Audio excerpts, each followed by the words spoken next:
menginformasikan jembatan gantung Kaliregoyo putus.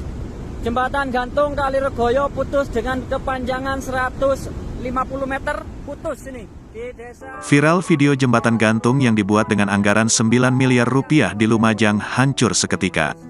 Peristiwa tersebut terekam kamera, menunjukkan detik-detik banjir bandang yang menerjang jembatan gantung tersebut. Tak lama setelah itu, jembatan gantung putus dan hancur. Untuk diketahui terjadi fenomena banjir lahar dingin di kawasan Gunung Semeru, Jawa Timur. Banjir tersebut menerjang sejumlah pemukiman warga, termasuk jembatan gantung senilai 9 miliar rupiah. Diketahui, jembatan gantung tersebut dikenal dengan nama Jembatan Gantung Kaliregoyo. Jembatan itu menjadi penghubung Dusun Kebondeli di Desa Sumberwuluh dan Dusun Sumberlangsep di Desa Jugosari. Setelah jembatan tersebut banjir, mobilitas warga jadi terhambat. Banjir bandang yang terjadi membuat jembatan pun sampai putus. Kuatnya arus dari banjir lahar dingin ini membuat sebuah jembatan yang ada di kawasan perbatasan Malang Lumajang via Ampel Gading putus. Ini putus, banjir terjang banjir.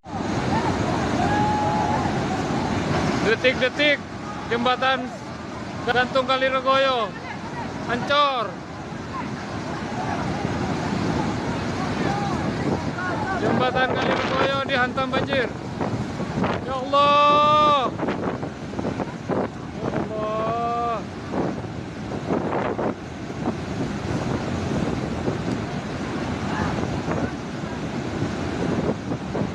Terima kasih sudah nonton. Jangan lupa like, subscribe, dan share ya.